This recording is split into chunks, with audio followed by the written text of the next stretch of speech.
supaya yang tidak tahu menjadi Iya, tahu iya. hari ini. Jadi tidak ada Boleh. lagi yang menerka-nerka, tidak ada lagi yang Nah, membayangkan Niko. UKOM itu soalnya berapa, sulit atau mudah, bagaimana cara lulusnya. Pokoknya sore hari ini harus kita tuntaskan. Tuh ya, ada yang bilang 180 soal. Ah, udah seragam nih, 180 soal, 180 menit, 180 soal 3 jam. Nah, itu sama saja, 3 jam 180 menit. Berarti kita menghadapi layar, menatap layar kita masing-masing nanti pada saat ujian tryout maupun UKOM, ya udah 3 jam menatap layar. Ujian 3 jam ngantuk udah pasti. Tapi kalau 3 jam nonton film pasti kurang. Iya enggak? Karena ujian yang kita hadapi pada dasarnya kita dari awal nggak suka. Aduh, ujian lagi, ujian lagi. Tapi kalau kita suka seperti nonton film, akhirnya kurang dengan waktu 3 jam. Makanya gimana caranya kita suka dengan ujian tersebut? Hari ini Mas Adiu jamin. Sekali lagi, Mas Adiu jamin dan Mas Adiu percaya betul. Teman-teman kalau udah tahu tips dan triknya, udah kena sama soal-soal cara mudahnya akan ketagihan. Buktikan ya, nanti kita tagih, kita tanya di saat pembahasan soal. Gitu. Sekarang lanjut ke slide berikutnya. Kita akan membahas dulu siapa yang menaungi program ini, yaitu Voko Indonesia. Teman-teman kan dari kemarin, Voko apa sih Mas? Voko apa sih Mas? Voko kepanjangannya adalah Fokus Kompeten, di mana platform ini menjadi platform yang mengkhususkan atau memfokuskan pesertanya untuk hadir di dalam program ini hanya membahas apa saja yang sering keluar di uji kompetensi. Yang sering saja dalam gambaran, oh berarti saya akan selalu diberikan materi yang sering keluar di UKOM. Yes, seperti itu. Tapi jangan berharap lebih bahwa oh berarti dosen-dosen di dalamnya memberikan soal bocoran ya Mas. Bukan. Tapi seandainya nanti pada saat ketemu soal sama dosen di Voko, terus di UKOM keluar atau di tryout keluar, bukan bocoran. Tapi ya udah, anggap aja bonus. Alhamdulillah berarti soalnya keluar. Gitu ya. Nah, ini saya sambil hapus coret-coretan yang di layar. Minta tolong kerjasamanya agar waktunya tercapai dengan tepat karena saya hanya 45 menit diberikan waktu oleh Voko untuk menjelaskan ini semua. Boleh ya supaya materinya semuanya tersampaikan. Kalau misalnya waktunya habis, zoomnya otomatis habis. Gitu ya. Sekarang saya lanjut menjelaskan isi di dalam platform ini, yaitu ada kumpulan dosen-dosen yang biasa membuat soal UKOM, yang biasa menjadi pengawas UKOM, yang biasa membimbing peserta didik di seluruh Indonesia gimana caranya bisa lulus satu kali ujian. Kurang percaya, kurang yakin? Semalam yang udah ikutan siapa? Udah merasakan manfaatnya kan? Udah ketemu sama dosen kebidanan, udah bertemu sama dosen keperawatan. Itu baru perwakilan loh, itu baru satu dosen loh masing-masing prodi. Nah, berikutnya Voko Indonesia berisikan peserta UKOM. Tentunya seperti teman-teman sekarang yang hadir. Kan sekarang calon peserta UKOM ini. Tanggal 14, 15, dan 16 akan melaksanakan tryout. Benar ya? Nah, selanjutnya di Voko Indonesia targetnya juga sama seperti kampus teman-teman sekarang hadapi. Di mana kampus teman-teman ini pengen sekali mahasiswanya bisa lulus 100% di UKOM. Kenapa Mas? Kok bisa ya Mas? Semua kampus ingin menargetkan mahasiswanya lulus 100%.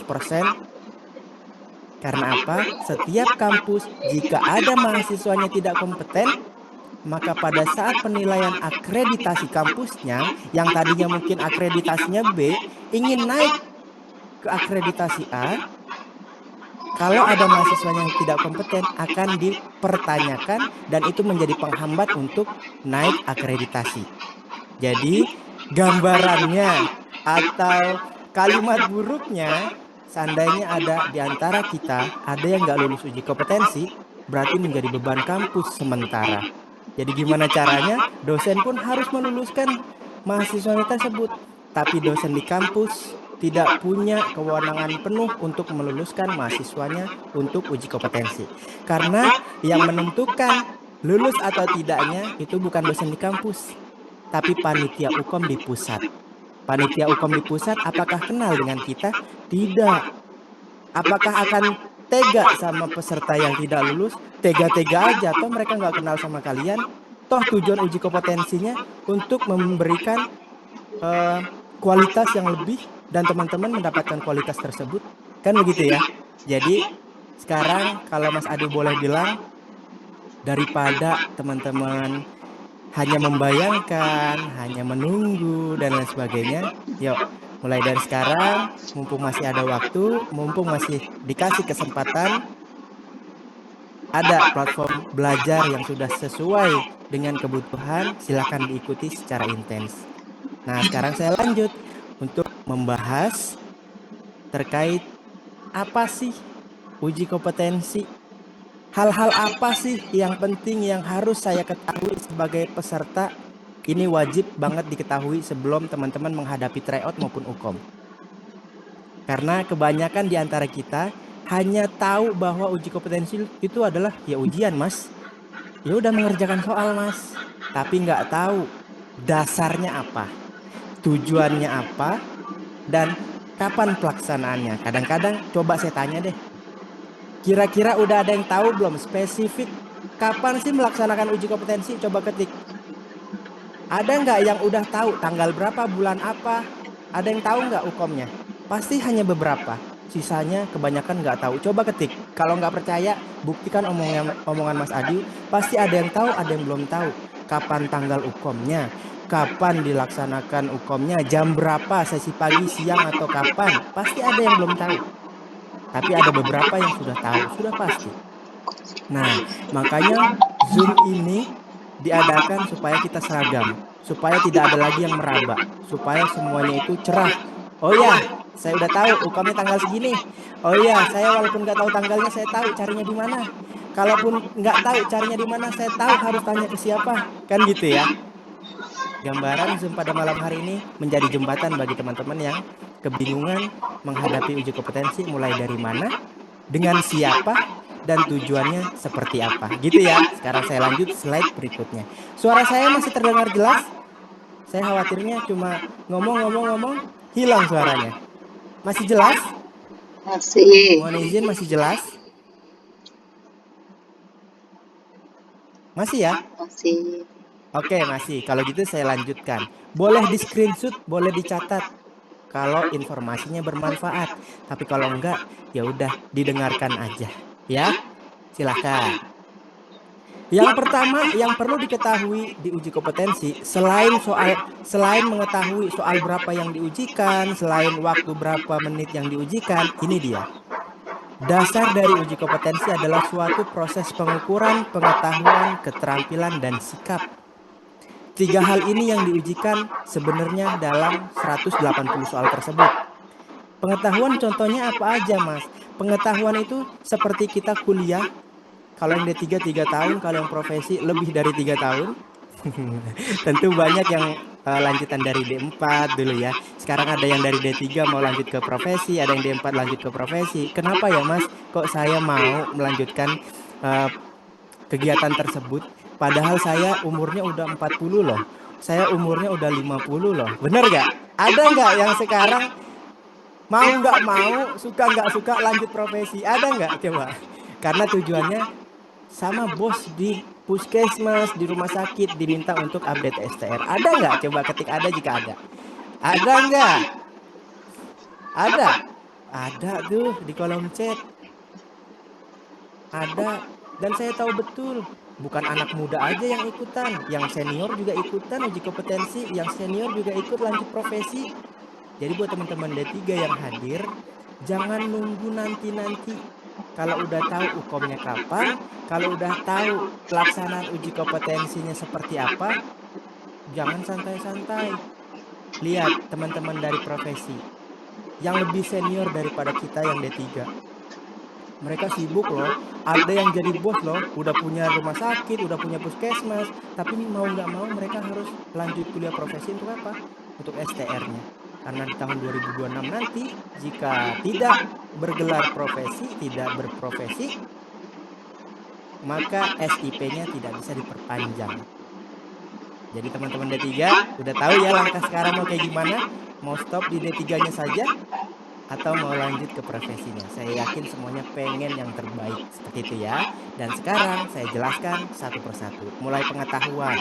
Pengetahuan yang diujikan dalam 180 soal boleh dicatat nih. Pengetahuan titik 2 terus di sampingnya gitu. Supaya gampang diingat. Pengetahuan yang diujikan nanti kalau dari kebidanan bukan KB aja, ya, bukan persalinan saja, tapi 8 departemen yang selama ini kita pelajari selama perkuliahan itu semuanya diujikan. Kan 8 departemen perkuliahan. Masing-masing departemen itu kan punya cabang-cabangnya lagi, itu juga diujikan. Ibaratnya pohon sampai ke akar-akarnya diujikan. Tapi tenang, porsi-porsi soal yang keluar dari setiap departemen itu apa aja, pasti kan belum ada yang tahu apa aja yang sering keluar. Siang ini Mas Adi tunjukin. Tapi ingat ya, ini rahasia kita sama-sama.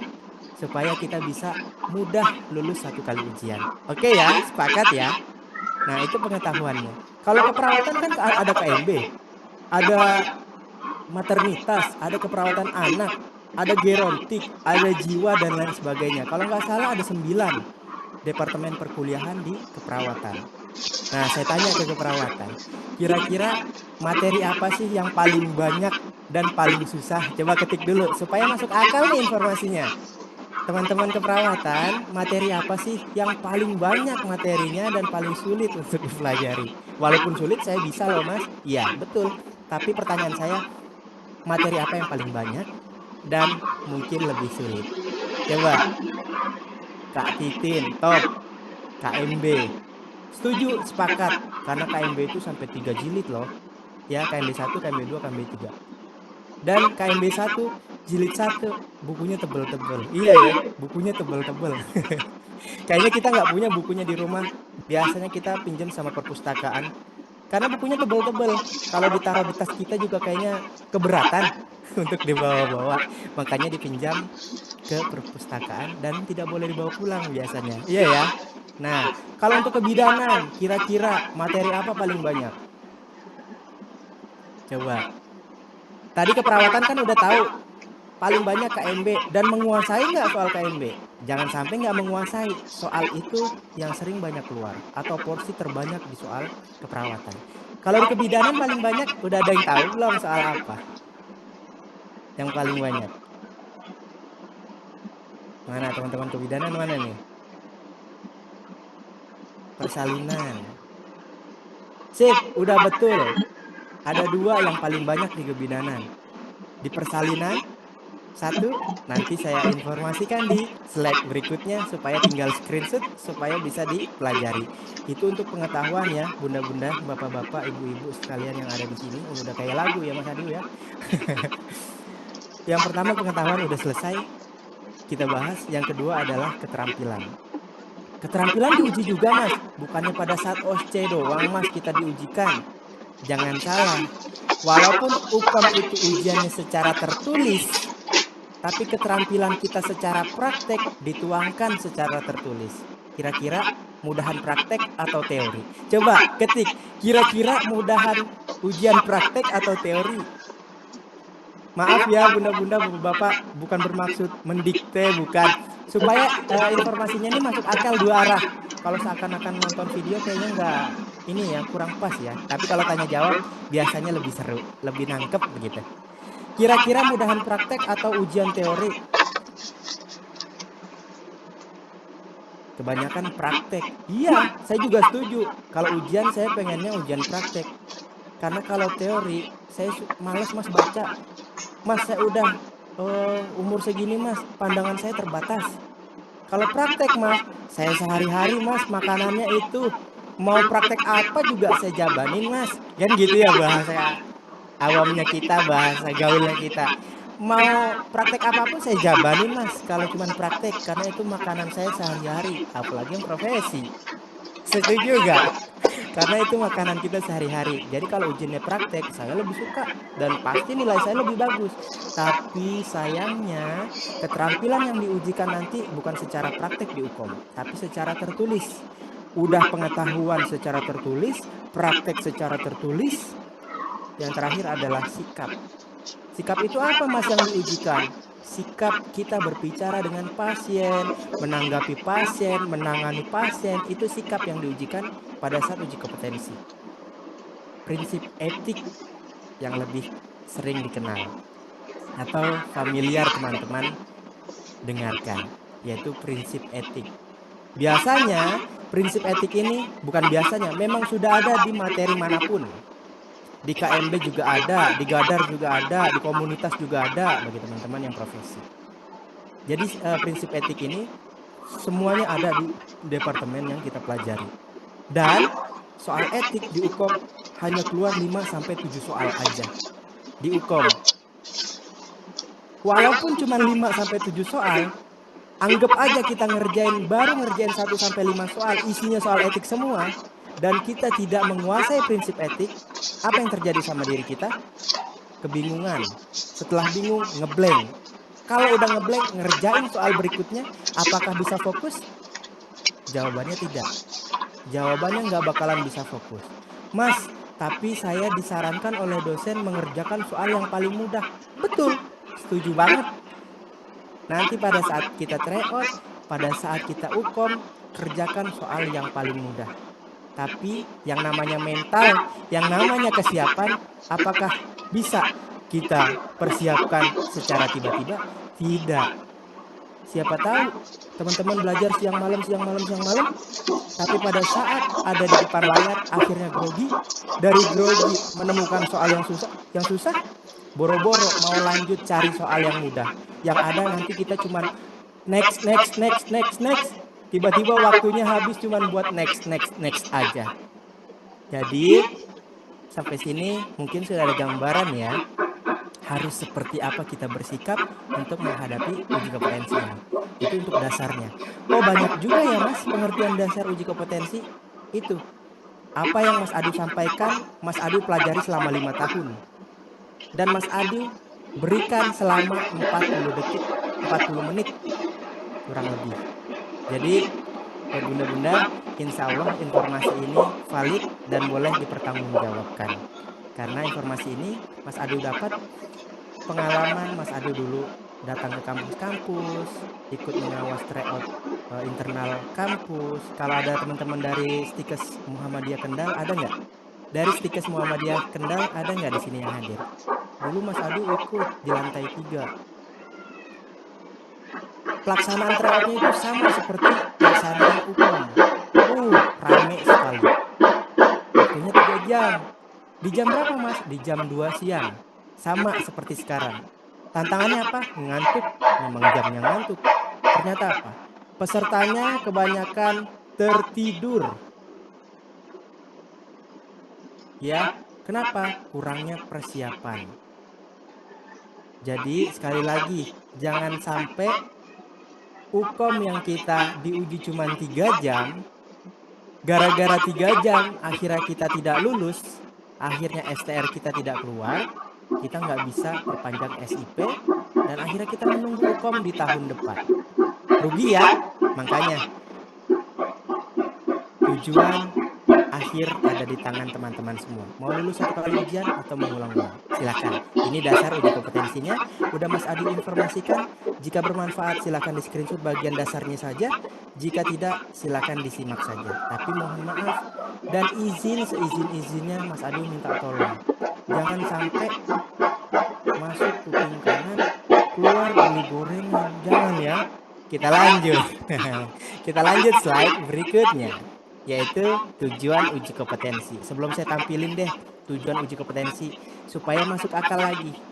Bapak Ibu, seandainya ada saudara kita yang membutuhkan penanganan medis, kita antar ke rumah sakit, puskesmas, PMB dan lain sebagainya, pengennya yang kita bawa ditangani oleh nakes yang kompeten atau yang tidak kompeten. Bapak Ibu, mohon izin, pertanyaan ini akan berkesinambungan ke materi berikutnya, jadi minta tolong dijawab. Kira-kira kalau kita punya saudara, kita bawa ke PMB, ke RS, ke puskesmas dan lain sebagainya, saudara kita pengennya ditangani oleh nakes yang kompeten atau yang tidak kompeten? Yang kompeten. Siap. Sepakat seluruh rakyat Indonesia, walaupun kita sebagai pelaksana tenaga kesehatannya, kita juga pengen dilayani oleh tenaga kesehatan yang kompeten. Nah, masyarakat di luar rumah sakit kita ini yang sekarang kita bekerja, atau teman-teman D3 yang sekarang lagi praktek di rumah sakit, warga sekitar yang akan datang ke tempat kita bekerja atau tempat kita belajar, itu membutuhkan tenaga kita dan mereka sudah percaya sama kita dan jangan sampai dikecewakan. Karena tujuan uji kompetensi ini untuk memberikan kualitas setara seluruh nakes Indonesia. Tentu ada tingkatan-tingkatannya. Di sini ada keperawatan, ada kebidanan, ahli gizi, terus ada kedokteran umum, ada SPOG dan lain sebagainya. Jadi sesuai uji kompetensi, sesuai kompetensi masing-masing. Sama, nggak perlu saya jawab lagi, nggak perlu saya jelasin panjang lebar lagi. Tentu tujuan uji kompetensi supaya masyarakat percaya dengan kita dan kita mendapatkan kualitas yang kita inginkan juga. Seperti itu ya. Dan yang terakhir, bagi teman-teman yang bingung, UKOM-nya kapan? Pelaksanaannya seperti apa? Searching aja, nggak usah bingung-bingung sekarang. Kalau mau nanya dosennya juga boleh. Nanti ujung-ujungnya juga diarahin ke sini. Ke Permendikbud nomor 2 tahun 2020 tentang tata cara uji kompetensi mahasiswa bidang kesehatan. Silakan di searching di Google, sekarang mah zamannya udah canggih. HP-nya udah cakep-cakep. Ada yang pakai iPhone, ada yang pakai Samsung, ada yang pakai Xiaomi, ada yang pakai apa lagi? Iya kan? HP-nya udah canggih-canggih. Jadi nggak usah bingung-bingung sekarang cari informasi. Tinggal ketik aja di Google-nya Permendikbud nomor 2 tahun 2020 tentang tata cara uji kompetensi. Nah, nanti di sana teman-teman lebih terbuka lagi. Oh, ternyata yang uji kompetensi nggak cuma kita doang ya perawat bidan, tapi ada juga yang eh, kesling, ada yang kesmas, ada yang dokter gigi, ada yang dokter umum, ada yang farmasi dan lain sebagainya. Jadi nggak cuma perawat bidan yang uji kompetensi, semua tenaga kesehatan itu mengikuti yang namanya uji kompetensi. Sampai sini informasinya sudah bisa diterima, ketik bisa atau tidak. Coba. Kalau tidak nanti dijelasin bagian mana nih? Sudah bisa diterima bagian sini sampai sini? Sudah? Sudah makin ada gambaran belum? Mas Adi menjelaskannya kecepatan atau enggak? Ini kan udah bisa dipahami. Mas Adi menjelaskannya kecepatan atau pas? Coba. Terlalu cepat atau pas Mas Adi menjelaskannya? Pas? Mudeng. Pokoknya semua bahasa di sini ada ya. Coba dong ngomong paham pakai bahasa daerah masing-masing biar Mas Adi tahu. Mas Adi asli Madura ya? Ada nggak yang Madura? Saya asli Madura, Pasar Tanah Merah, Gunung Geger. Ada nggak Madura? Coba bilang paham pakai bahasa masing-masing dong. Ngartos Sunda. Iboto. Nah, Iboto ini dari mana nih Iboto? Semari dong. Dong paham. Dong. Boto.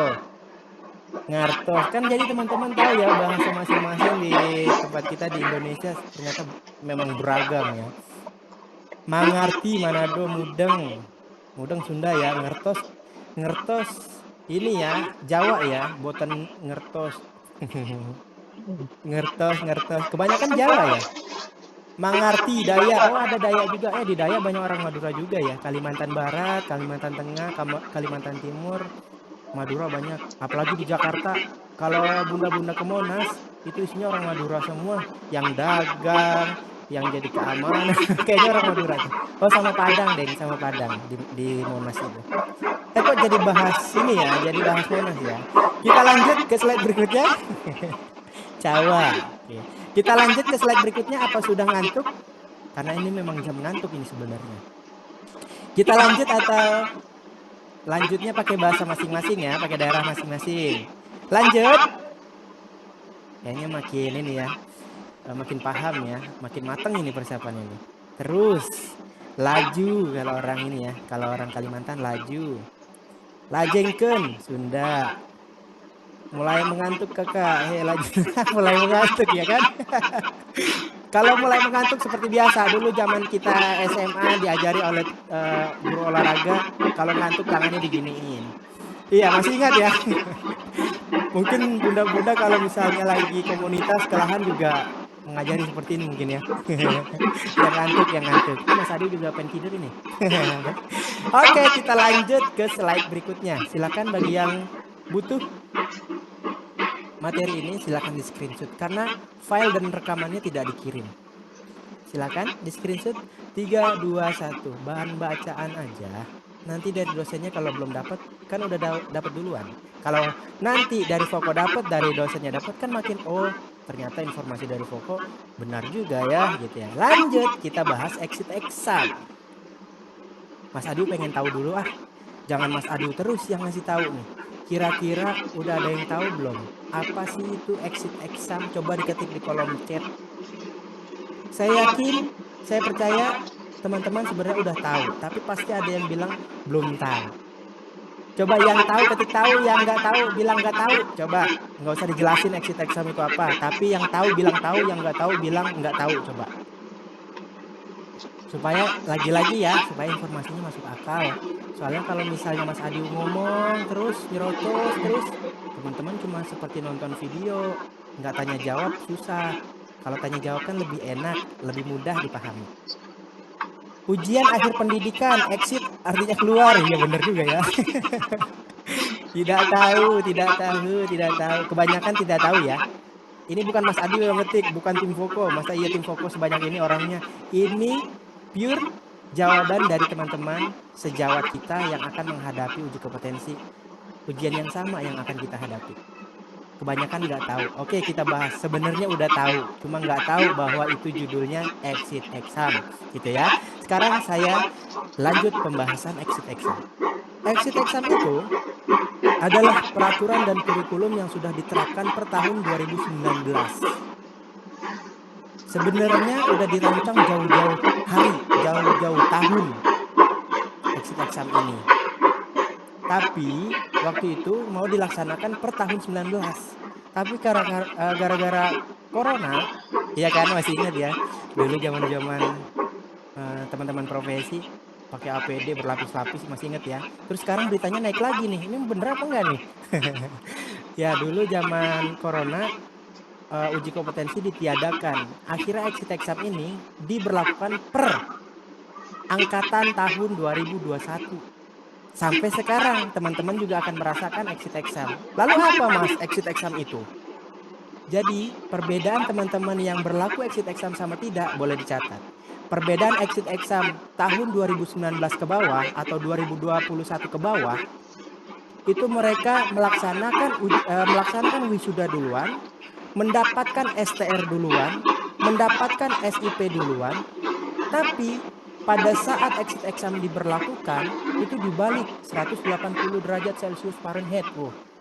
Panas dingin kan jadinya kan? Jadi panas dingin ya. Jadi setelah diberlakukan per tahun 2021 ke atas, artinya 2022, 23 sampai yang sekarang, teman-teman harus lulus uji kompetensinya dulu. Kalau kemarin kan hukumnya di akhir. Nah kalau sekarang hukumnya di awal.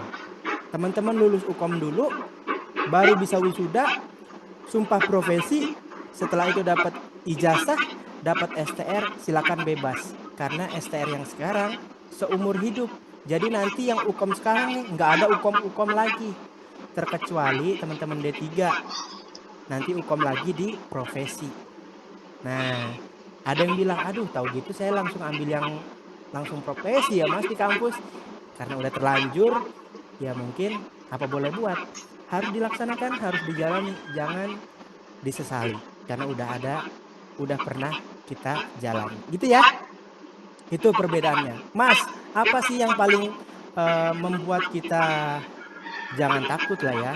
Apa sih Mas tantangan terbesarnya di exit exam ini? Kenapa juga teksnya berwarna merah? Apakah ini penting untuk kita simak, untuk kita lewati? Sangat penting. Karena kalau seandainya jangan di antara kita deh ya, semoga semua yang hadir di Zoom ini lulus 1 kali ujian semua. Ya, anggap di luar sana, di luar Zoom ini.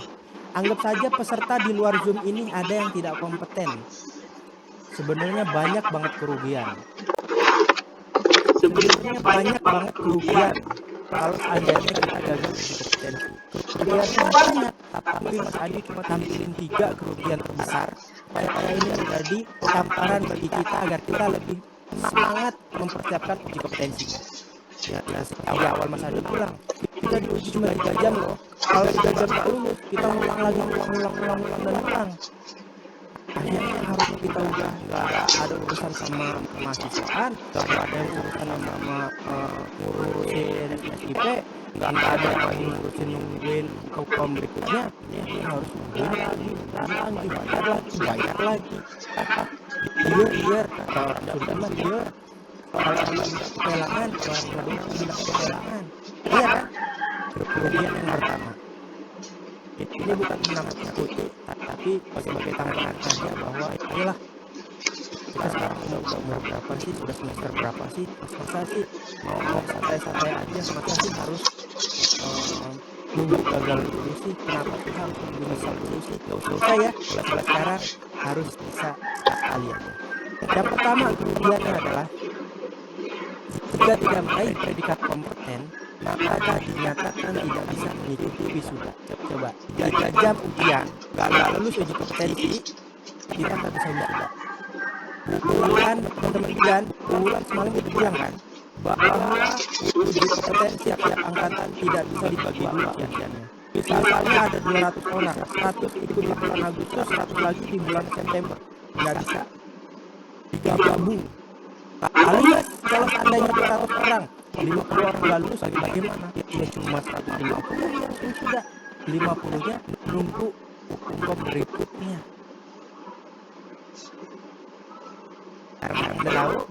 Sekarang udah makin terakasa hatinya, udah makin berdebar-debar. Sekali lagi Mas Adi tujuannya ingin mengingatkan bahwa hukum itu memang seperti ini.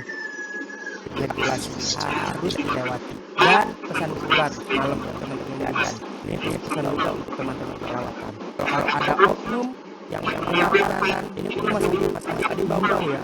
Kalau ada oknum yang menawarkan cara instan, bayar sekian juta tapi dinyatakan lulus dan jaminan dinyatakan lulus, jangan percaya.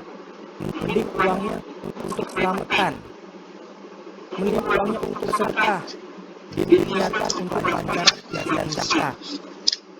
Mending uangnya ikut kegiatan bimbingan pelajar, jelas bimbingan dosennya, bimbingan apa yang kita tidak mengerti.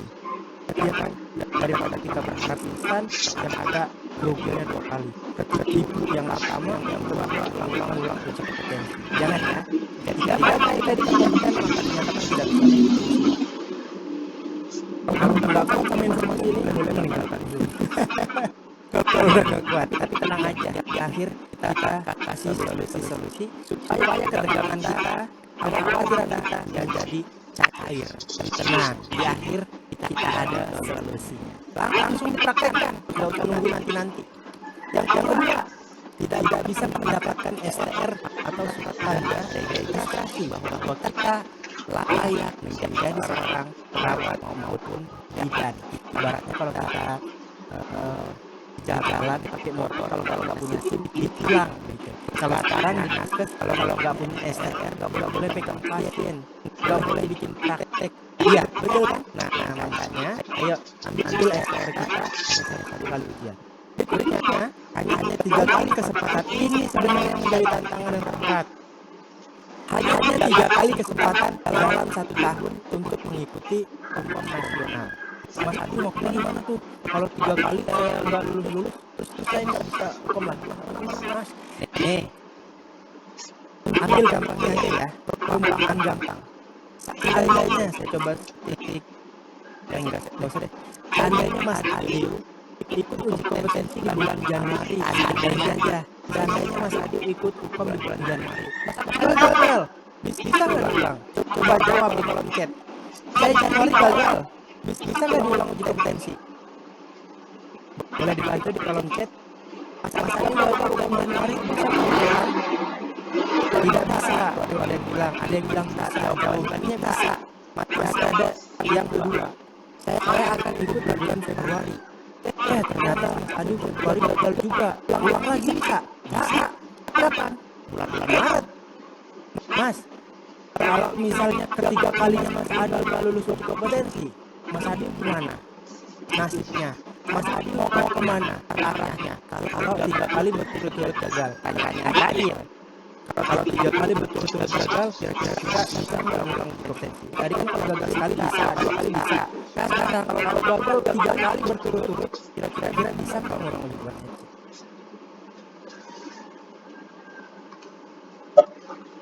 Ayo teman-teman disimak ya. Mas Adi nggak mau ini udah sejam lebih Mas Adi berbicara. Merangkum 5 tahun yang Mas Adi dapatkan cuma 40 menit disampaikan. Saya kan nggak mau Mas Adi sia-sia informasinya, nggak mau sia-sia, maunya bermanfaat ya. Bisa nggak sih dia diulang? Banyak yang nggak bisa. Terus kalau nggak bisa, nasib kita gimana Mas? Nggak boleh ikut lagi? Jawabannya bisa, tapi tidak di tahun yang sama, yaitu tunggu di tahun depan. Andai 2025 ada yang nggak lulus uji kompetensi 3 kali berturut-turut, nggak perlu nunggu 3 kali berturut-turut. Seandainya ada yang menikah di periode terakhir, periode hukum itu ada 3 kali dalam setahun. Kemarin ada yang di bulan Januari, ada yang di bulan Maret, nah yang terakhirnya ada di bulan Juli sama Agustus. Nih, kalau seandainya diputuskan di periode terakhir, kalau gagal di periode terakhir, uangnya di tahun depan, nggak bisa di tahun 2025. Sekali lagi, nada Mas Adil, informasi Mas Adil, seakan-akan menakutkan ya. Ya, supaya teman-teman lebih sadar lagi bahwa nggak lama kok baru kompetensi. Toh cuma sebulan, 2 bulan, 3 bulan hukum. Belajar, udah lulus, apa perlu belajar hukum lagi? Enggak, SSR-nya udah seumur hidup. Kita udah jalan-jalan aja kalau pengennya SSR-nya di lorong-lorong rumah sakit. Pamer SSR yang jangan ada. Gue ulangin aja. Kayaknya ada yang serius banget sampai begini, sampai ada yang belakangnya. Jangan ya, ini informasi. Kayak kita lebih aware lagi, lebih hati-hati lagi, lebih dipersiapkan lagi. Toh mempersiapkannya nggak lama, tapi hasilnya kalau dapat THR-nya itu nggak selamanya, karena seumur hidup. Sama kayak KTP sekarang seumur hidup. Kan? Nah sekarang kita lanjut pembahasan untuk yang selanjutnya. Tadi exit exam, kalau misalnya 3 kali dalam tahun, gagal berturut-turut, ulangnya di tahun depan, gagal lagi tahun depan lagi, gagal lagi tahun depan lagi, selama 5 tahun. Kalau 5 tahun berturut-turut gagal lagi, kabarnya sih cuma silakan dipertimbangkan. Adakah yang mau ulang-ulang seperti itu? Jawabannya kayaknya enggak. Kayaknya semua saat kajian langsung. Lanjut slide berikutnya. Berapa orang yang masih bertahan? 110 calon peserta umum 1 kali ujian. Lanjut slide berikutnya. Masih aman nggak suaranya teman-teman? Masih aman nggak suaranya? Takutnya Mas Adil masih ya? Masih alhamdulillah. Kalau misalnya masih, kita lanjut slide berikutnya. Silakan di screenshot untuk bahan bacaan atau bahan diskusi bareng dosennya. Bu, ini informasi bener atau enggak sih? Ini ada logo pokoknya nih Bu, dari Voko nih Bu, yang ngasih informasi nih Bu. Kalau salah kasusnya aja Bu. ya, ini informasinya ada dapat juga dari dosen, dan informasinya juga ada di Permendikbud nomor 2 tahun 2020 tadi. Silakan dicari, silakan di validasi. Ya. Kita lanjut ke slide berikutnya. Apa ya slide berikutnya, yaitu patokan dasar. Mas, saya akan mengerjakan soal uji kompetensi 180 soal. Dan saya dinyatakan limitnya itu betul berapa sih Mas? Apa sih Mas syarat limitnya? Kan saya cuma tahu ujian doang Mas. Kan saya cuma tahu jumlah soalnya 180 soal doang Mas. Waktunya aja Mas. Tapi informasi dasar kelulusan saya belum tahu. Mas ada bisa kasih tahu nggak? Bisa. Tapi ini cuma kita aja yang tahu ya. Biar dosennya tiba-tiba kaget aja. Wih, tahu dari mana? Belum informasi ini udah tahu duluan. Biar kayak gitu. Kita lanjut. Patokan dasar bagaimana caranya kita dinyatakan lulus uji kompetensi. Kalau sekarang enak ibu-ibu, bapak-bapak, uji kompetensinya itu nilainya dibagi 2. Nih, yang pertama, pembagian nilai yang diambil itu 60% dari nilai IPK. IPK-nya yang IPK D3 maupun D4, bukan yang saat profesi ya, bukan saat profesi. Nilai IPK profesi itu tidak terpakai. Tadi ada beberapa orang yang nanya ke WhatsApp Mas Adiu, itu nanya pembagian nilainya seperti apa. Ini saya jelasin langsung aja di sini sekalian ya. Apakah ada orang yang bertanya ke WhatsApp tadi hadir di sini? Jika ada ya, ini sudah saya jelaskan di Zoom ya. Pembagiannya itu 60% dari nilai IPK, minimal IPK-nya 3. Di bawah 3 wajib banget UKOM-nya bagus. Walaupun nilai IPK-nya cum laude, seandainya UKOM-nya jelek, tetap nggak lulus. Karena balik lagi, yang bisa meluluskan UKOM dinyatakan lulus atau tidaknya, ya nilai UKOM-nya. Nilai IPK-nya itu membantu seandainya nanti teman-teman ada yang akumulasi nilainya kurang bagus. Begitu ya. Nah, 40%-nya diambil dari nilai UKOM. Dari rata nilai nasional. Kalau nilai nasional di tahun 2025 bagus-bagus, ya berarti tinggi. Kalau seandainya nilai UKOM-nya jelek-jelek, bukan jelek-jelek, kurang bagus, ya berarti nanti ratanya yang rendah, bukan yang tinggi. Jadi dibagi dua, 60% dari nilai IPK, 40% dari nilai UKOM. Gitu ya. Berarti IPK bukan profesi, tapi iya betul, waktu kita D3 maupun D4. Kan ini kebanyakan yang D4 kan. Angkatan lama ini, angkatan lama ya kan, bunda-bunda, bapak-bapak. Nah, yang dipakai nilai profesinya ya. Iya, nilai profesinya. Bukan nilai profesinya, tapi nilai yang sudah lama, yang sudah kita miliki saat sebelum masuk ke profesi, gitu ya. Nah, sekarang ada lagi informasinya tambahan. Syarat dinyatakan lulus, nih. Biar gampangnya teman-teman menganalisa soal, biar gampang begini. Kan udah tahu ya, nilainya itu diambil 60% dari nilai IPK, 40% diambil dari nilai UKOM. Jumlah soalnya kan 180 soal. Berapa soal yang bukan kira-kira, yang pasti kita dinyatakan kompeten? Berapa soal kita harus jawab benar nih? Syarat dinyatakan lulus 50,5%. Berarti dari 180 soal, minimal setengah lebih satu soal terjawab betul.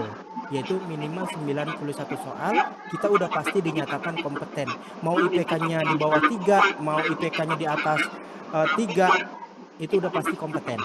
Tapi selama kita mengerjakan uji kompetensi, selama mengerjakan soal, nilainya nggak langsung kelihatan. Misalnya saya ngerjain, Mas Adi ngerjain nomor 1 sampai nomor 20. Mas Adi nggak bisa lihat dari 1 sampai 20 soal berapa aja yang betul, nggak bisa lihat. Karena hasilnya itu keluar H+2 minggu setelah kita melaksanakan uji kompetensi. Tapi kalau tryout biasanya cepet, nggak nyampe seminggu juga keluar. Atau pada saat kita klik selesai pun sekarang udah bisa keluar, tergantung CBT yang dilaksanakan di kampus udah secanggih apa. Tapi kalau pakai metode lama, hasil tryoutnya itu nunggunya seminggu, biasanya seminggu. Tapi kalau nilai UKOM itu 2 minggu, karena kan dikumpulin dulu, di rata dulu nilai nasionalnya berapa. Gitu ya. Pokoknya jangan mikirin berapa soal harus saya betul, jangan mikirin IPK saya segini, jangan. Tapi gimana caranya saya sanggup mengerjakan soal UKOM dengan waktu kurang dari 1 menit. Solusinya apa? Ya mengerjakan soal sesering mungkin. Terbiasa dengan soal, ya sebanyak mungkin. Logikanya kalau kita jarang ngeliat soal atau sesekali aja ngeliat soal, pada saat kita ujian, pertama mental diuji, pengetahuan kita menggunakan komputer diuji, mengerjakan soal apalagi, itu intinya. Gitu ya, silakan di screenshot, barangkali ada yang membutuhkan. Nanti saya tanya jawab di akhir ya. Sepertinya semuanya sudah jelas karena Mas Adi udah sampaikan sedetail mungkin ini. Sudah di screenshot. Kita lanjut ke slide berikutnya. Tapi sebelum saya lanjut ya, ini kan ada teman-teman dari D3, ada teman-teman yang dari profesi juga. Teman-teman profesi apalagi yang saya paling highlight. Kenapa Mas? Kok D3 nggak di highlight? Kalau D3 masih panjang perjalanannya, masih banyak pendampingan yang harus didampingi oleh dosen. Tapi kalau teman-teman profesi sekarang udah jalan sendiri, apa-apa nyari sendiri, apa-apa bukan dibantu sama dosen lagi. Kalau D3 masih dibantu. Kalau teman-teman profesi Sekarang ada yang mau lanjut P3K, bener nggak? Tapi sebelum lanjut P3K, STR-nya harus ada dulu. Setuju nggak? Nah, jadi teman-teman dari profesi, seandainya ada yang masih memperjuangkan ASN-nya, ayo UKOM-nya dilulusin dulu. Jangan ngelewatin UKOM-nya dulu. Kalau UKOM-nya belum lulus, otomatis kita jadi P3K-nya juga makin jauh. Ya, jangan berpikiran P3K itu bisa ngelewatin UKOM dulu. UKOM-nya harus lulus dulu. Karena persyaratan pas P3K, upload berkasnya harus ada STR dari kelulusan uji kompetensinya dulu ya. Ayo sekali lagi Mas Adi mengajak merangkul bersama untuk mengupayakan bagaimana kita semua bisa lulus satu kali ujian. Jangan ngulang-ngulang. Pertama ngulang-ngulang, biayanya akan bertambah, tenaga yang dikeluarkan makin bertambah, mau capek, ya gimana? Kalau nggak lulus pasti capek, tapi kalau mau lulus harus mau capek, tapi sementara. Tapi kalau nggak lulus, capeknya lama. Kita lanjut ya, slide berikutnya. Ini ada informasi untuk teman-teman keperawatan terkait soal apa aja yang sering keluar dan berapa butir yang keluar pada saat soal UKOM dilaksanakan. Nanti buktikan di tryout. Kalau tryout itu, sepengalaman alumni itu lebih susah dibandingkan soal UKOM. Coba nanti teman-teman buktikan sendiri. Soal tryout, kata alumni Voko kemarin, itu lebih susah dibandingkan UKOM-nya. Nanti buktikan sendiri ya, lebih susah atau lebih mudah. Harapannya lebih susah, supaya pada saat UKOM jadi mudah. Gitu ya. Nih, untuk teman-teman keperawatan, boleh di screenshot tapi sambil disimak ya. Percuma di screenshot tapi kalau nggak paham. Ya kan? Di screenshot tapi sambil disimak. Nanti teman-teman kebidanan juga dapat. Untuk porsi soal yang sering keluar di tryout maupun di UKOM, tetap KMB, karena ini sesuai blueprintnya. KMB itu sering banget keluar atau paling banyak keluar 25-37%. Kalau dinilai butir itu 54-60 soal yang akan keluar. Untuk keperawatan maternitas itu 8-14%. Sampai ke keperawatan keluarga itu sama 8-14%. Maternitas, keperawatan anak, keperawatan jiwa, keperawatan keluarga itu sama porsi soalnya, yaitu 18-20 soal yang akan keluar. Terus untuk gerontik, gadar, manajemen, komunitas, bedanya D3 sama profesi, cuma D3 nggak ada komunitas, profesi ada komunitas. Itu aja bedanya. Kalau trik mengerjakan, cara mengerjakan sama saja. Makanya bimbingan Voko Indonesia memberikan tips dan trik mudahnya mengerjakan soal uji kompetensi. Bukan tips dan trik memahami materi. Kalau materi, saya yakin betul teman-teman udah di luar kepala. Tapi karena ujiannya secara tertulis, itulah yang kita latih. Supaya terbiasa dengan cara membaca soal tertulis. Itu ya. Ini untuk keperawatan, silakan di screenshot bagi yang membutuhkan. Jadi teman-teman keperawatan jadi tahu. Oh iya mas, saya lemahnya ini di materi KMB. Emang KMB ini saya sangat, aduh gimana ya mas. Saya belajarnya males-malesan juga ini mas. Gitu. Pelajari dari sekarang. Misalnya maternitas yang tidak dikuasai, pelajari maternitas. Supaya apa? Pada saat teman-teman menghadapi tryout maupun uji kompetensi, minimal tryout lah dulu. Jadi paham. Begitu ya. Tapi tenang, buat teman-teman yang udah ikut kelas di bimbingan Voko akan dapat ini semua. Pemahaman-pemahaman yang pastinya membuat teman-teman makin tenang. Bukan makin deh, lebih tenang dibandingkan tidak ikut. Seandainya udah ada yang ikut bimbingan di selain Voko, silakan ikuti dengan baik. Kalau nyaman diikuti terus. Tapi seandainya mau ikuti Voko Indonesia, ayo. Udah rame kok yang WhatsApp Mas Adi. Saya balasnya setelah ini malahan. Di invite-nya setelah ini malahan. Ya, mohon izin yang belum terinvite ke grup kelas. Setelah ini saya invite ya. Dan banyak juga nih yang telepon, yang WhatsApp, Mas saya belum bisa masuk ke grup. Ya, kenapa kemarin gak daftar? Giliran udah ditutup, baru mau daftar. Ah, gimana? Lanjut ya ke bidanan. Sekarang untuk teman-teman kebidanan. Nanti kita ngerjain soal supaya praktek langsung ya. Ini untuk kebidanan silakan di screenshot sambil disimak. Untuk teman-teman kebidanan, porsi soal terbanyak itu ya memang betul tadi teman-teman bilang di persalinan, kehamilan, terus di kespro sama KB. Paling sulit dikerjakan di kebidanan itu MTBS, Gadar, sama manajemen. Keperawatan juga sama. Di keperawatan juga sama. Di manajemen itu yang suka-suka kebalik-balik tentang bor, loss, afloss dan lain sebagainya. Ya, ini silakan di screenshot bagi teman-teman kebidanan. Ini blueprintnya, insya Allah D3 dan profesi kurang lebih sama.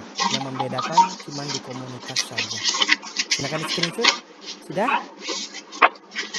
Sudah di screenshot? Sebelum saya lanjut ke slide berikutnya, ini disimpan ya di galerinya ya, atau dijadikan foto profil supaya kelihatan terus. Jadiin foto profil. Sekarang Mas Adi mau tanya, pembahasan Mas Adi sampai sini sudah dapat dipahami atau tidak? Sebelum kita lanjut.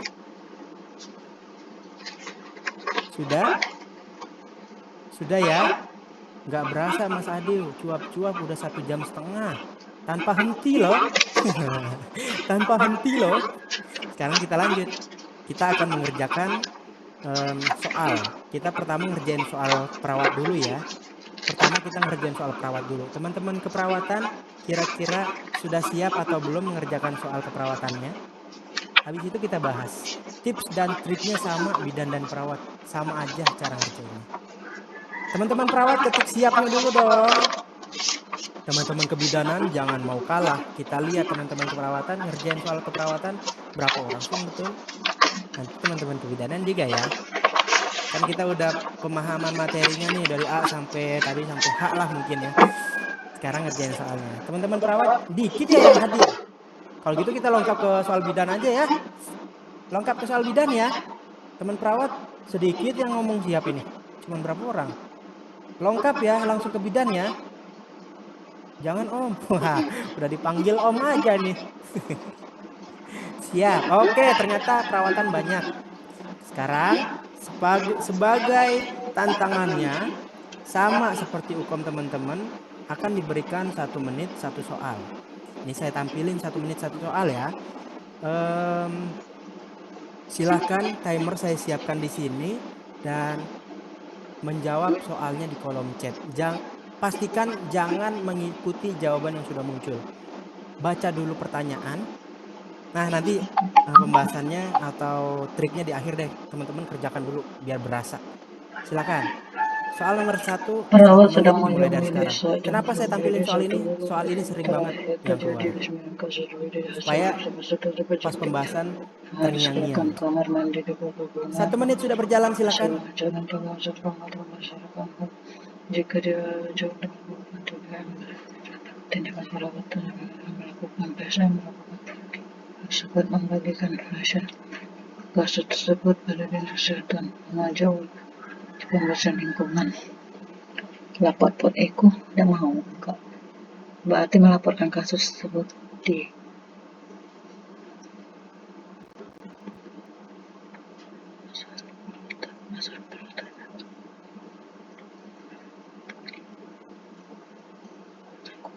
PSN itu apa?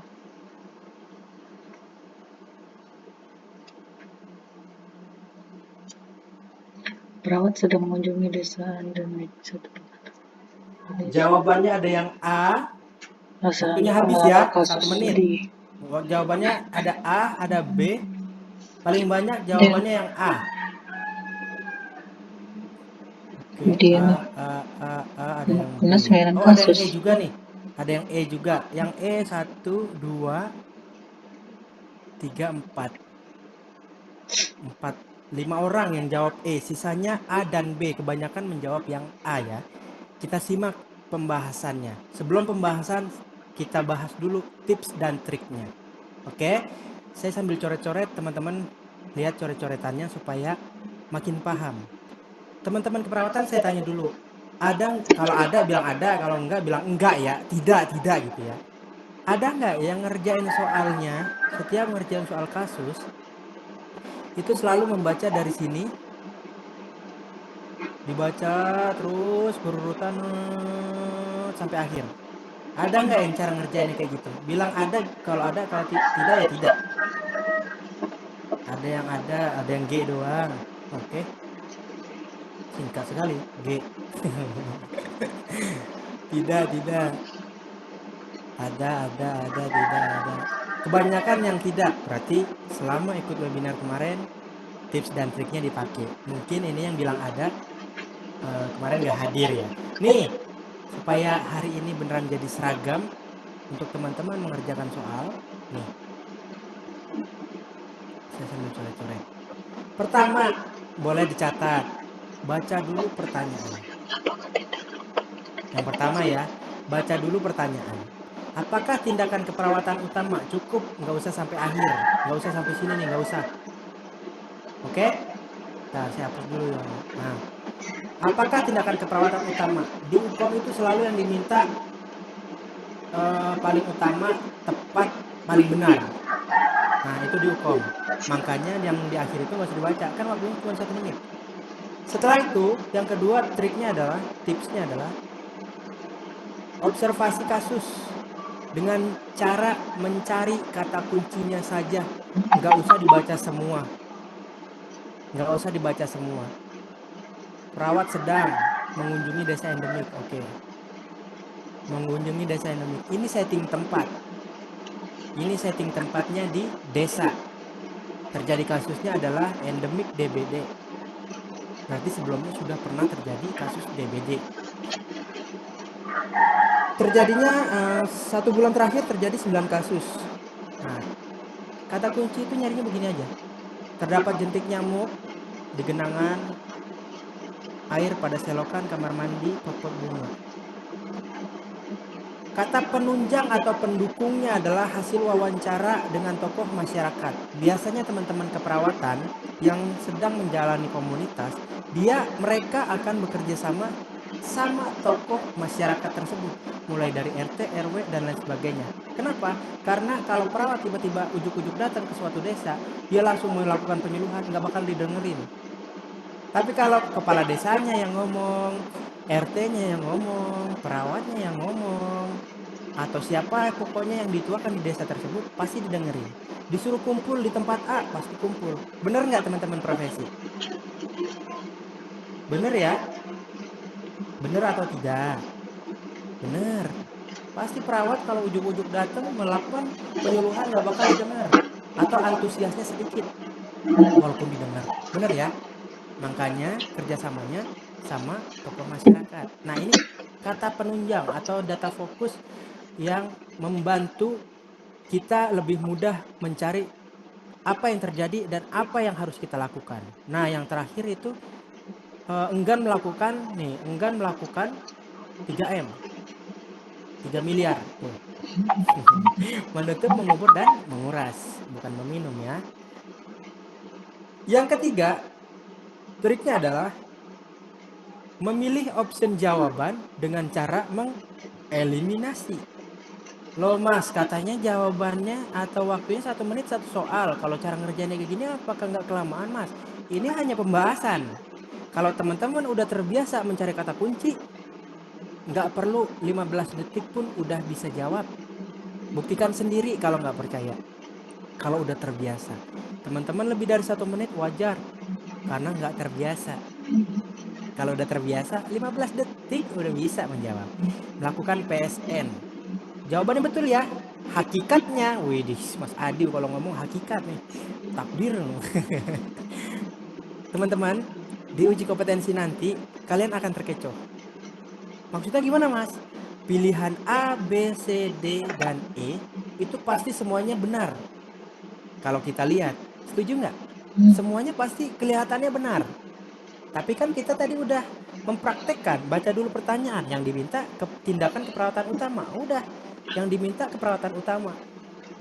Melakukan PSN ini udah tepat. Memang yang kita akan berantas memang nyamuk. Memang sudah tepat. Tapi kalau kita cari kata pendukung atau kata kuncinya, ini endemik DBD, terjadi 9 kasus. Jadi kalau misalnya kita melakukan PSN, pemberantasan sarang nyamuk, ini udah tepat tapi kurang tepat. Ini udah utama tapi kurang utama. Kalau melakukan PSN. Kalau melakukan PSN siapa sih yang melakukan? Kan kita sebagai nakes, kita sebagai perawat. Warga paling mau membantu hanya menyingkirkan pot-potnya, mengurasnya, tapi dari A sampai Z-nya kan teman-teman perawat yang melakukan. Setelah teman-teman perawat meninggalkan desa tersebut, apakah masih dilakukan? Sepertinya tidak, karena masyarakat tidak seahli teman-teman keperawatan. Gitu kan? Nah, yang B, melakukan fogging pada lingkungan tersebut. Kira-kira gimana? Andaikan kita ada di suatu ruangan, kita di fogging di ruangan itu, kita tetap ada di ruangan atau keluar dari ruangan? Keluar. Coba, seandainya kita di dalam kelas kita tempat belajar sekarang nih, kita lagi dengerin materi ini, di fogging, kita akan tetap di ruangan itu atau keluar dari ruangan? Keluar. Check out. Check out bahasanya Kak Rizky. Bisa aja nih ah. Kita aja, nyamuk aja yang kecil-kecil, kita yang gede-gede keluar dari ruangan tersebut. Apalagi nyamuk yang kecil-kecil. Gendong sama kita di sini di pundak. Mau 10 ekor juga nggak berat nempel sama kita ikut keluar dari ruangan tersebut. Jadi kalau melakukan fogging ini kurang tepat. Karena setelah fogging dilakukan, fogging selesai di satu hari itu, nggak nyampe satu hari. Kayaknya 1 jam juga udah hilang itu asapnya. Tinggal kecoa bergelintangan. Bener ya? Mengajak Jadi warga melakukan kerja fogging bakti ini bersama kurang tepat. membersihkan lingkungan. Pada kata kunci yang terjadi pada kasus tersebut. Hmm. Yang C, membagikan Iya, lotion anti nyamuk. Sebentar, saya coba sebut nama nih. Kak Dahlia, Kak Rizky Jayanti. Kalau Kak Rizky Jayanti, saya minta, saya kepala desanya nih sekarang nih ya.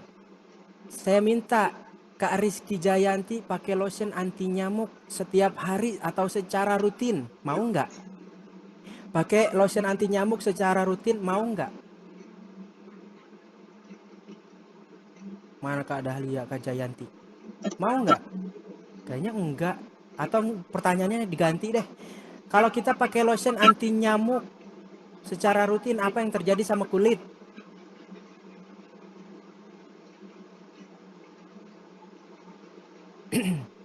Apa yang terjadi sama kulit? Kering, iritasi, atau bisa jadi glowing. Apa bisa jadi glowing? Akhirnya, menghilangkan masalah yang lama, menimbulkan masalah yang baru. Jadi, membagikan lotion anti nyamuk ini kurang tepat. Oke ya. Yang D, melaporkan kasus tersebut pada Dinas Kesehatan atau teman-teman yang sekarang bekerja di Dinkes. Mohon maaf teman-teman dari Dinkes, ini mah cuma doang konfirmasi aja.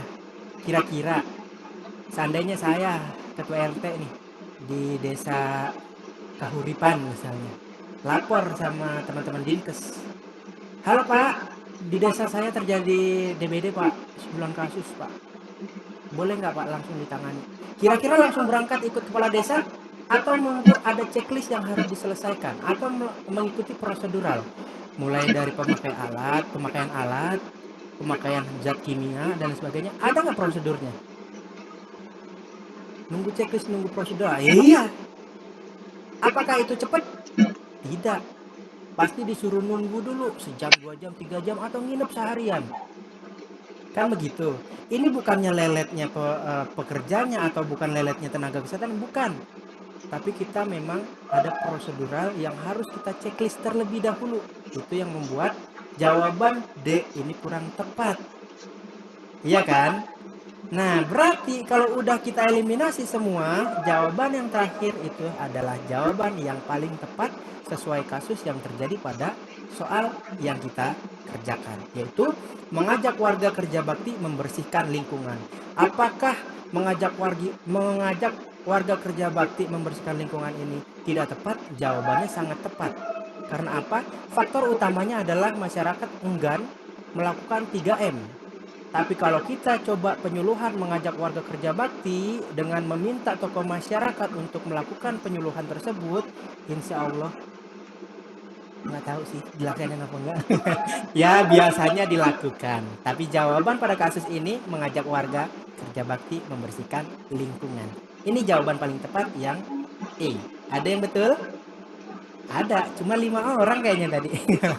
Cuma 5 orang tadi. Tapi setelah dibahas, kira-kira makin paham atau sama saja atau bingung? Coba ketik paham atau bingung. Ketik paham atau bingung. Paham? Paham ya? Coba yang lain.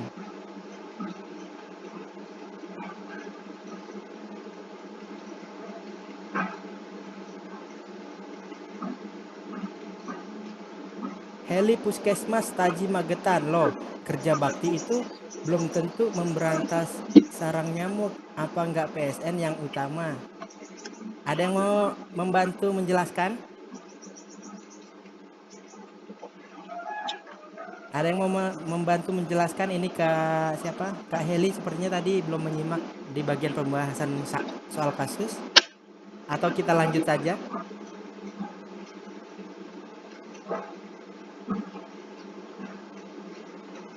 Atau lanjut saja? Bingung tapi ngerti, soalnya mengecoh. Semua soal hukum terasanya mengecoh. Tapi kalau udah tahu tips dan triknya, nggak ada lagi tuh kalimat mengecoh. Lanjut ya? Lanjut, karena tadi udah dijelasin ya Kak, siapa tadi? Sudah dijelaskan Kak Heli bahwa pada kasus tersebut kalau melakukan PSN kan sifatnya sementara.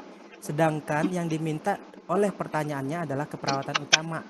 Jadi kalau melakukan PSN kurang tepat pada kasus tersebut. Gitu ya Kak Heli ya. Oh iya, saya nggak tampilin pembahasan sih ya, makanya bingung ya. Nih, saya tampilin pembahasannya. Nih. Nih sesuai yang tadi kita bahas. Yang dikuning-kuningkan ini adalah kata kuncinya. Data fokusnya adalah menyebutkan bahwa DBD masih terjadi di desa endemik tersebut. Pencegahan yang tepat untuk jangka panjang adalah melakukan pemberantasan vektor penyebab DBD dengan PSN. Pada saat ini yang paling utama adalah kerja bakti membersihkan lingkungan. Barangkali Kak Heli tadi yang masih bingung boleh di screenshot supaya bisa memahami soal yang kita sedang bahas. Gitu ya. Kita lanjut ke soal kebidanan. Oke, kita lanjut ke soal kebidanan. Tapi sebelum lanjut soal kebidanan, teman-teman keperawatan. Halo, teman-teman keperawatan. Halo. Kemarin kan masih banyak yang nggak kebagian kayaknya ya. Promo pendaftaran kelas ya. Mau nggak dibuka lagi? Teman-teman keperawatan, kemarin kan kehabisan ya promo ya. Ada yang bayar harga normal ya. Ada yang bayar harga normal ya. Kira-kira yang belum kedapatan masih mau nggak promonya? Kalau mau saya tampilin nih, saya kasih nih. Kalau enggak saya lanjut soal bidan nih. Ketik mau yang mau. Buat teman-teman keperawatan yang mau ikut kelas masih bisa. Tapi kemarin ada yang bayar pakai harga normal. Udah terlanjur itu harga normal. Jadi jangan minta refund ya. Nah sekarang saya kasih waktu, tapi nggak lama ya. Nggak lama ya, sampai jam berapa ya? Jam 5 aja kali ya. Sampai jam 5 aja. Teman-teman keperawatan silahkan. Kolom chatnya saya matikan dulu supaya tidak tertimbun atau tidak tertindih. Teman-teman keperawatan, admin, tolong kirim link pendaftaran dengan harga promo untuk teman-teman keperawatan di kolom chat. Teman-teman keperawatan langsung daftar aja. Pokoknya kalau misalnya udah penuh nggak mau ditambah lagi ya, ini cuma sampai jam 5. Silakan. Sebentar saya matikan dulu kolom chatnya admin. Mana ya? Bentar. Kolom chatnya saya matikan dulu. Nah, silakan dikirim admin Koko. Boleh dikirim untuk pendaftaran untuk teman-teman keperawatan. Kalau sudah, coba. Apakah sudah? Oh, sudah ya. Sudah dikirim tuh. Silakan. Promonya terakhir sampai jam 5 sore. Pokoknya nggak ada waktu tambahan. Yang kehabisan promo. Untuk teman-teman kebidanan yang memang tadi habisnya jam 2 juga ya. Ya udah biar adil. Teman-teman kebidanan juga boleh mendaftar. Teman-teman kebidanan juga boleh langsung mendaftar. Kalau mau dapat harga promonya. Harga promo yang mana sih Mas? Nih, coba saya tampilin ya. Bentar teman-teman kebidanan. Saya share screen dulu ya. Keperawatan kok kebidanan. Nih, untuk teman-teman keperawatan yang mungkin Zoom yang kemarin belum hadir, promo kelas ini. Untuk Fokus 1 bulan Juni itu 4 kali pertemuan biayanya 55.000. Fokus 2 bulan Juni 6 kali pertemuan biayanya 100.000. Ini pakai promo. Tapi nanti kalau lewat dari jam 5 bayar harga normal ya. Kemarin ada yang bayar 125 untuk Fokus 1 tuh. Fokus Star itu 8 kali pertemuan harganya 125. Kalau yang Fokus Star Plus itu 155.000 16 kali pertemuan. Saran saya ambil aja yang Fokus Star Plus karena lebih murah. 155.000 dibagi 16 cuma 9 ribuan. Sedangkan kalau mau ambil Fokus 1 4 kali pertemuan dibagi 55.000 berapa? Lebih mahal jatuhnya. Jadi kalau emang serius buat belajar untuk persiapan tryout maupun UKOM, ambil aja yang Fokus Star Plus. Kelasnya sampai dimulai Juni sampai Juli. Bidan dimulai malam ini. Perawat dimulainya hari Rabu. Silakan, tapi promonya sampai jam 5 aja. Kalau ada yang mau UKOM-nya masih lama, Mas, saya masih lama UKOM-nya. Boleh nggak saya ikut dari sekarang? Tapi nggak bayar-bayar lagi sampai saya lulus. Ini ada Fokus to Kompeten namanya. Harganya 525. Harganya 525. Kalau berkelompok, saran saya mendingan kelompok. Banyak nih yang daftar berkelompok di WhatsApp saya. Cuman saya belum balas ya. Balasnya nanti setelah Zoom selesai. Daftar berkelompok ada potongan tambahan 10% minimal 5 orang. Berlaku hanya di kelas Star dan Star Plus. Berlaku hanya di kelas Star dan Star Plus. Oke, silakan yang mau daftar deh. Mumpung masih dikasih kesempatan daftar sampai jam 5 sore ya. Tadi linknya udah dikirim kan? Nah, udah itu. Linknya sudah dikirim, silakan disalin. Sekarang saya mau lanjut untuk soal kebidanan. Bagi teman-teman kebidanan yang masih ragu untuk ikut kelas, kita simak pembahasan soal yang akan kita kerjakan. Intinya menyesal dah kalau yang nggak ikut. Apalagi persiapan tryout.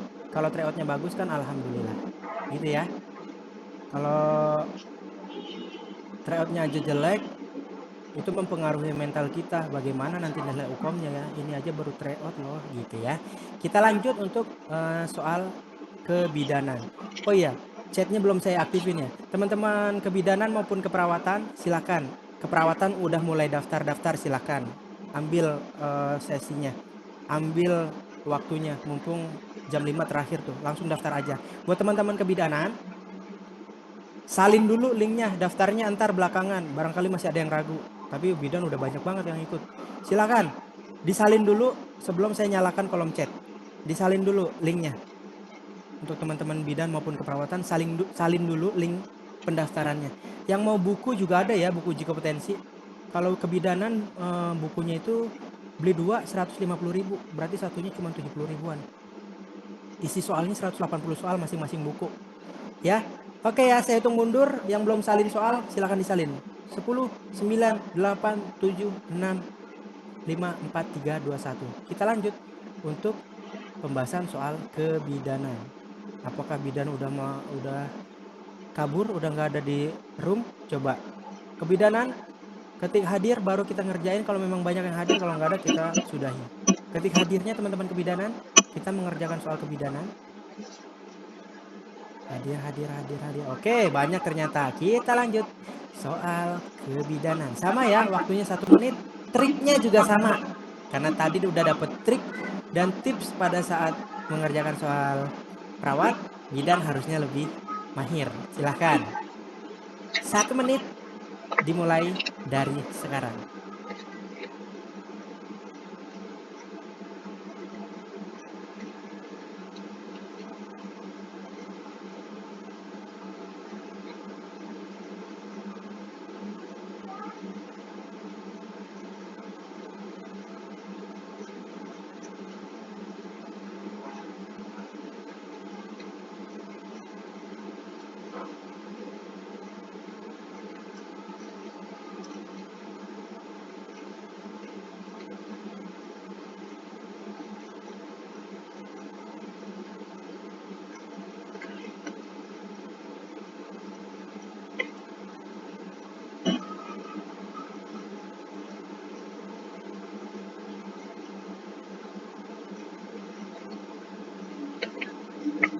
5, 4, 3, 2, 1. Waktunya sudah habis. Silakan jawabannya boleh dipilih di kolom chat. Harusnya teman-teman kebidanan lebih mahir ya, karena tips dan triknya udah di awal tadi di keperawatan. Jawabannya dipilih ada D, D, D, D, ada yang A. Berarti ada yang C, A, D, C, A, C, D berarti. A, C, D. Oke, langsung aja mungkin kita bahas untuk soal yang pertama ya. Karena pilihannya beragam, 3 opsi dipilih, A, C, dan D. Berarti kita simak pembahasannya. Sama, cara mengerjakannya baca dulu pertanyaan, observasi kasus dengan cara cari kata kunci, dan yang ketiga eliminasi pilihan jawaban satu persatu. Oke. Sekarang pertanyaannya, apakah rencana asuhan yang paling tepat? Oke, yang diminta rencana asuhan yang paling tepat. Pasiennya seorang bayi perempuan, umurnya 1 tahun, datang ke puskesmas diantar ibunya. Nggak mungkin dia naik Grab, berarti dia dikirim dong. Berarti kalau begitu bukan diantar. Demam sejak 2 hari yang lalu, hasil anamnesisnya bayinya rewel, minusnya kuat. Data pendukungnya sudah tertulis jelas. Mata tidak ada tanda infeksi, mulutnya bersih tidak ada luka, ruam oh ini paling kuatnya kata kuncinya di ruam merah kecoklatan di sekitar telinga dan leher lah semuanya nih, yang ini nih, ini terus kata pendukung lainnya adalah demam sejak 2 hari yang lalu. Oke, berarti demam sejak 2 hari yang lalu, terus terjadi ruam merah kecoklatan di sekitar telinga, tidak ada infeksi di sekitaran mata. Setelah kita observasi atau udah menemukan kata kunci, ada yang mau ganti jawaban? Jawaban yang paling tepat yang mana? Ada yang mau ganti jawaban? Kalau ada yang ganti jawaban, sekarang pertanyaannya, jadi kasus apa kali ini? Terjadi kasus apa sama si bayi? Ada itu nah, mulut ada tuh, terdapat merah ruang tuh nah. Ada yang jawab nih tadi. Campak, betul Kak Erina. Betul Kak Erina dari campak. Campak. Campak tuh vitamin A. Tahu dong harusnya apa? Dan udah tahu nih kasus Vitamin A. Jawaban. Silakan. Ada mau tahu jawaban? ini kebiasaan saya yang mungkin memang lagi proses pembelajaran. Setelah dibahas pasti selalu berubah dan ganti jawaban. Tapi setelah itu kali insya Allah mengerjakan apa-apa yang nggak perlu ganti jawaban lagi. Udah yakin jawabannya ini mas, karena udah biasa mencari kata kunci. Begitu ya. Jawabannya apa? Akhirnya pada jawaban D. Vitamin A. Siapa tulisannya ya? Siapa dulu? Kita langsung bahas. Kalau jadi campak, jawaban paling tepatnya adalah betul. Memberikan vitamin A. Kenapa jawaban A, B, C, dan E salah? Kita bahas sama-sama. Jawabannya adalah memberikan vitamin A. Jawaban B. Karena vitamin A dibutuhkan bagi penderita campak untuk meningkatkan daya tahan tubuh. Oke. Karena campak itu terinfeksi saluran pernapasan disebabkan oleh infeksi virus kan bakteri. Seandainya bakteri mungkin jawabannya masih bisa kita pilih itu. Tapi kalau jawaban merujuk, saya sih seperti ini aja dirujuk kan gitu. Kalau ada yang menjawab apa dia? Ada yang dikasih salah kenapa matanya kenapa? Seorang bayi perempuan apa? Mendingan kita lihat kata-kata kunci, kita cari kata yang paling tepat, kita belajar dari mana kasus poin-poin inti, harus bisa mengerjakan soal kasus seperti ini. Mudah kan? Faktor resikonya kurang vitamin A. Terus gejalanya ruam-ruam kulit dulu dan gejala flu. Apalagi yang harus kita punya ya kan? Jawaban salah. Karena dalam melakukan kan kita menurut gejala dia komplikasi sehingga dia tidak sesuai dengan kasus ini. Kalau yang dia juga salah karena memberikan kalium adalah mineral dan elektrolit yang diberikan jika mengeluarkan cairan di dalam tubuh. Oke, yang juga salah karena memberikan antibiotik diberikan juga terdapat komplikasi oleh bakteri dan campak oleh virus. jawaban salah kan tadi karena pemberian salah mata apabila ada kemerahan atau tanda infeksi pada kornea tapi tidak terjadi apa-apa pada kasus. Kira-kira teman-teman dan soal yang kita bahas sudah dapat dipahami jawabannya salah apakah clear? Udah clear, udah paham, sudah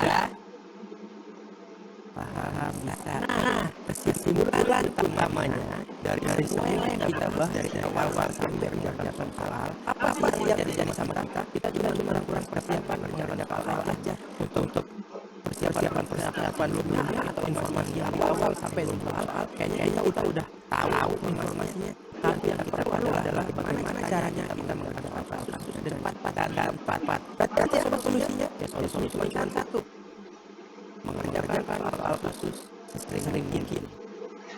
Perbanyaklah latihan hal-hal, rajin mengkonsentrasi pada ahlinya, udah jelas karena kita nggak ahli dalam mengerjakan kelompok, makanya kita tanya sama ahlinya ada di mana? Dosen kok semuanya dosen ahli untuk mengerjakan kelompok.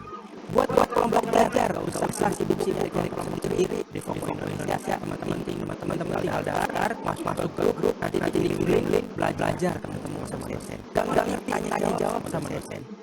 Jangan dosen bukan adu. Nanti adu kalau salah ngajar adu. Jangan deh. Nanti bukan ulang sama dosen dan ya. Nah, kita perawatan.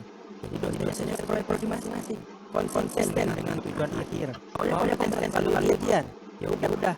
Kalau merasa metode belajar yang fokus sudah bukan dimanfaatkan dan sudah tahu tujuannya dan sudah tahu nyamannya, ikut. Jangan malah nggak ikut yang tadi udah nggak paham, pas nggak ikut hilang lagi mulai dari nol. Katanya mau lulus, tapi ikut tanya nggak konsisten. Ya karena sama orang kaya yang anggap aja uji kompetensi ini awal kita menuju terbang proses berikutnya.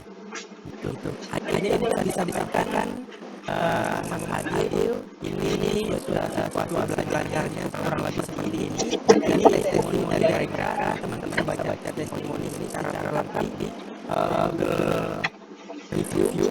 Ketika aja di Google review berkelompok teman-teman bisa lihat apakah alumni sebelumnya telah mengikuti kegiatan di Fokus Indonesia. Apakah bermanfaat ataukah tidak? Silakan dibaca sendiri.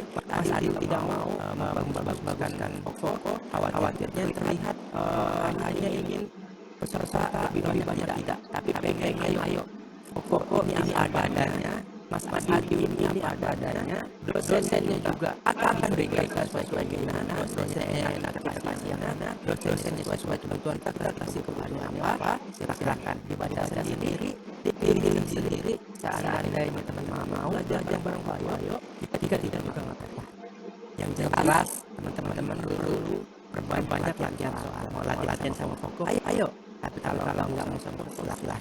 Yang penting teman-teman paham bahwa yang akan dihadapi adalah uji kompetensi dan tantangan kita semua adalah kurangnya biasa mengerjakan soal dan nggak tahu mau bertanya kepada siapa atas hubungan tersebut.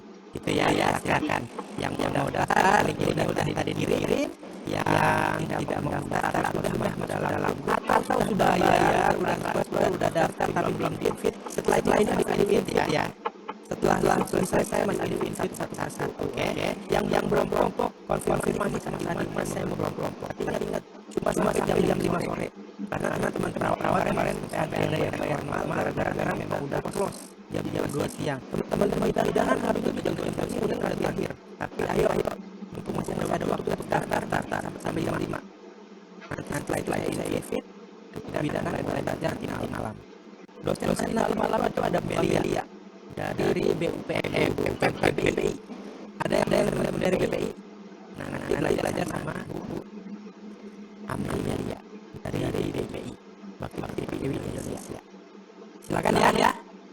Itu aja yang bisa disampaikan. Semoga informasi bermanfaat. Terima kasih teman-teman yang hadir, teman-teman yang sudah menyimak pastinya semoga informasi yang saya sampaikan bermanfaat dan benar-benar halal untuk Mas Adil dan ilmu yang bermanfaat teman-teman yang akan melaksanakan kajian.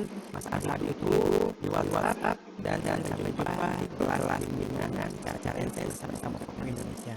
Terima kasih. Wassalamualaikum warahmatullahi wabarakatuh. Selamat melanjutkan aktivitas.